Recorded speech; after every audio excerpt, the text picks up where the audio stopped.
I have a question for you guys. How many of you go into the gym on a chest day, leg day, whatever day, and you start off with something like 3 sets, 10 reps, maybe 4 sets, 12 reps, 3 sets, 8 reps. You go in and you pick a certain rep number in mind and you do that, ideally, for all your sets. That exercise. Now you may think, Igor, okay, that's kind of basic. That's what like 95% of us do when we first started working out, and to be honest, probably still do so to this day. What's wrong with that?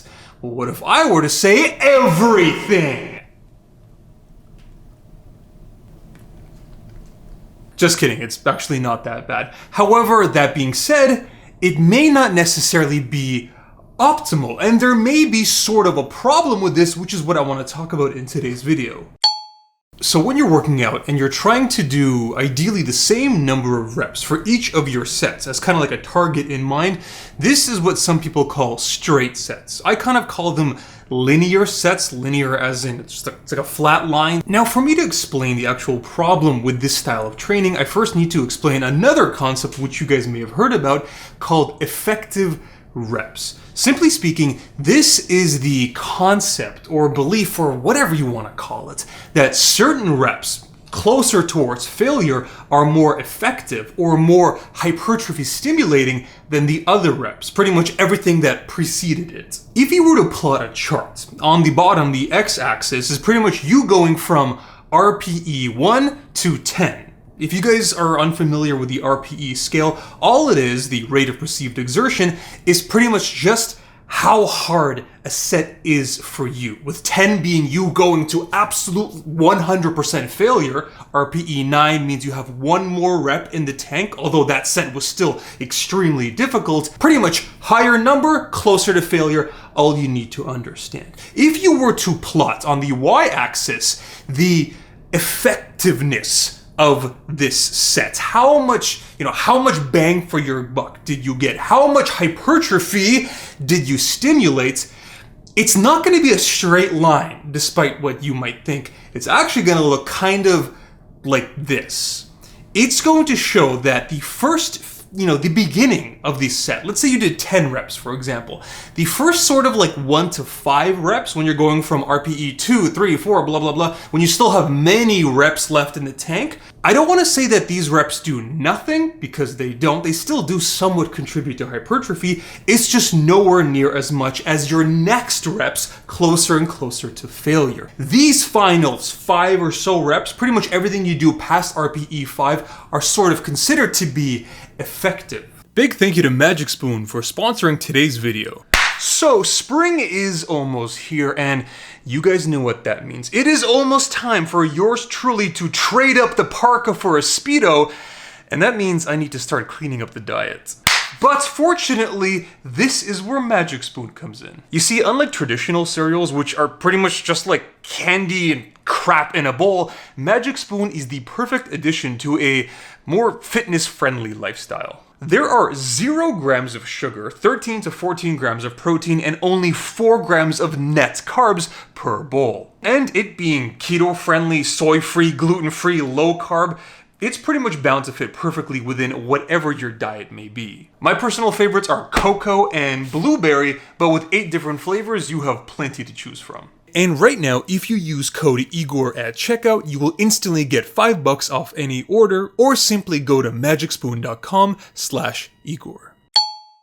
And this is where the problem, in my opinion, lies with straight sets, with linear sets. Realistically and practically speaking, if you're going to try to do the same weight throughout all of your sets, it's going to kind of look something like this. Let's say you do X amount of weight, whatever, doesn't matter, and you do 10 reps for all 3 sets. Now, let's actually say hypothetically, if we had a crystal ball or we could look into the future, how many reps could you theoretically have done if, again, I put a metaphorical gun to your head?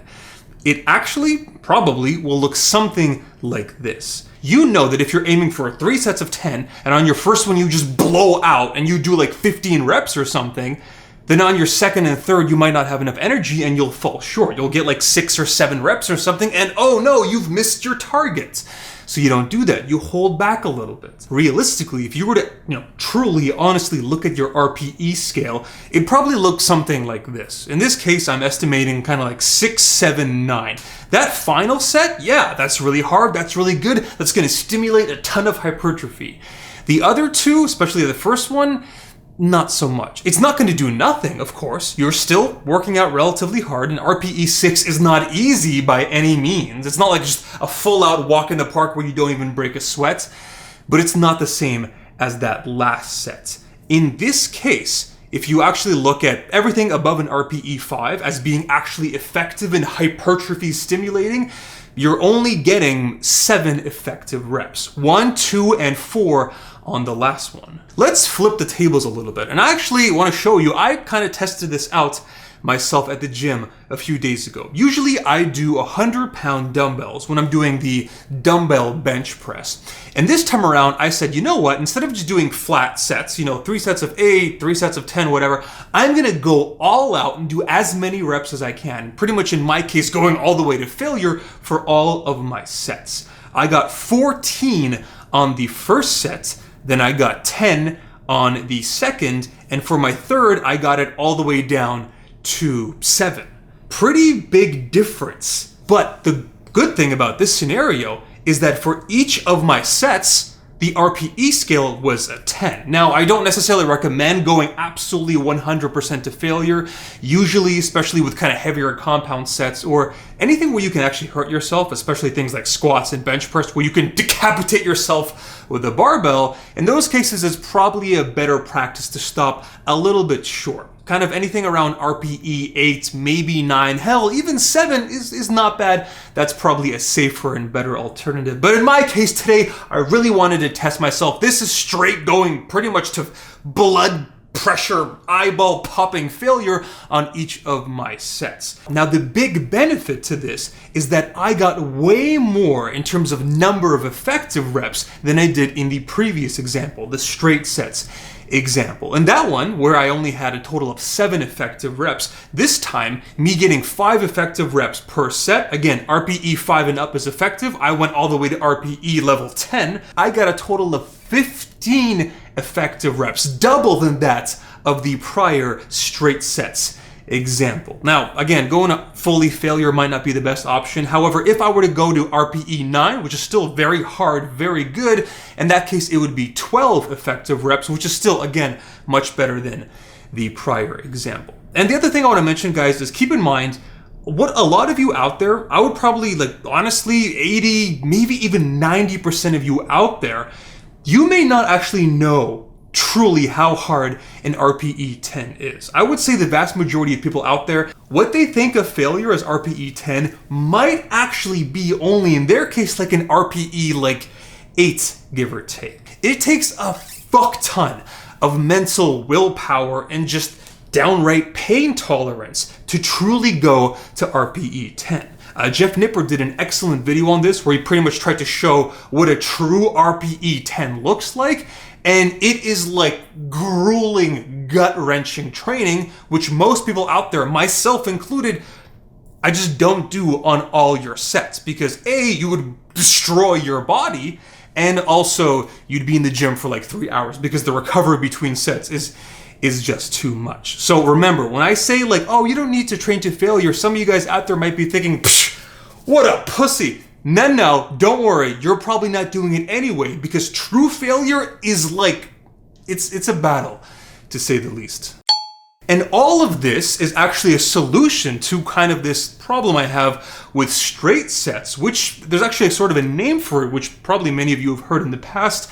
This is a form of pyramid training. Now, normally the standard form of pyramid training is for you to do more reps on your first sets with less weight, and then as you go through your sets, you do less reps. That's why it's kind of like a pointy pyramid. However, you do more weight. Your reps go down and your weight goes up as you build upwards in this pyramid. Now, that's a common way of doing it, where you're doing a combination of changing, or in this case, decreasing reps as you have increasing or ascending weight. However, in my version, the way I kind of showed in the prior example with the dumbbell bench, That is a similar form in the sense that we are decreasing the reps. However, in that case, we are keeping weight the same. Both are perfectly viable options. I just prefer my version because constantly having to change the weight, if you're doing, trying to grab new dumbbells or put plates on and off, for me is a little bit of a pain in the ass, especially when it's a very busy day in the gym and you trying to get 4 different pairs of dumbbells. Good luck with that. Now, sort of a third different option, this is one probably which is very popular and you guys have heard about, this is reverse pyramid training. This time around, what you're going to do is start with very heavy weights. Your heaviest set will be first, and you will do the least amount of reps. And as you go on, sets 2, 3, 4, etc., you're going to decrease the weight and simultaneously increase the number of reps. That's why, again, reverse pyramid. You're getting more reps, in this case a wider pyramid, as you go up. This is also a perfectly viable option. In my opinion, I do kind of prefer it as opposed to the traditional pyramid training, because in that one, you only get to your strongest, your heaviest sets kind of towards the end. And at that point, you're already obviously pretty exhausted. So although it is a very hard, heavy, good set, it's not a true testament to what your strength is. Unlike in this version, where your first set, your lowest rep number of sets, that one is going to give you the heaviest set, the most just like raw power and strength that you could, test in your case. This is a kind of a way I like training as well. The only one kind of problem with this is that, again, it is a little bit of a nuisance to constantly change weights. It might be kind of a pain in the butt because you have to constantly strip weight off and do these mental calculations in your head in between sets. And the fourth and final sort of workaround to this kind of straight set, problem is very simple, and it's kind of something that a lot of you probably already do to begin with, and that's don't think of reps as targets, but rather think of them as rep ranges. And I would actually advocate going for slightly wider rep ranges. I'm not saying at the back of your mind, you're like, I'm going to do 3 sets of 10 to 12. I'm saying go as much as like 8 to 12, maybe even higher than that. Because remember, in my example with the bench press, my first set going to failure was 14, and my final one was 7. So in this case, the rep range between my last and first set was a total of 7 reps. So you kind of have to start thinking less like training for certain targets and more like trying to train within a range.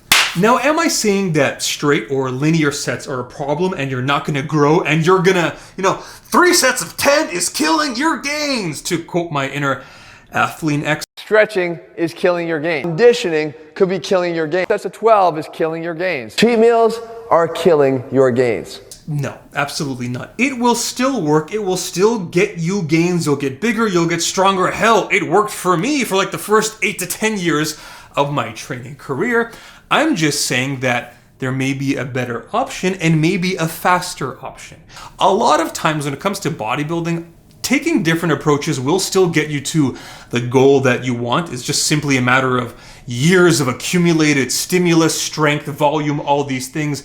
That being said, sometimes you can do little tweaks to get you there faster, to save some time, put on more muscle in less amount of time, and this, I think, might be one of those things. Remember, when it comes to bodybuilding, when it comes to stimulating hypertrophy, not just hypertrophy, but strength, there are some very basic rules. Number 1, generally speaking, you should train with a decent amount of weight. We're talking 60% of your estimated 1 rep max or more. And the second thing is that you need to train with a good level of difficulty, usually somewhere around an RPE of 7 or higher. A real RPE of 7, which again, for many of you out there, what you think is a 7 is actually a 5 because you're training like a bitch. Sorry to be blunt. And incorporating some of these rep structures that I mentioned in this video, again, pyramid training, reverse pyramid training, rep ranges, or kind of like my style of pyramid training where you don't actually change the weights, but just the reps themselves. All of these are viable options for you to get closer to that higher RPE number and truly push each set to give you the most bang for your buck in terms of hypertrophy. So yeah, that's about it. Hopefully this was kind of helpful for you guys out there, especially those of you sort of newer to training. Remember guys, when it comes to working out, there's training hard and there's training smart. But when you combine those two together,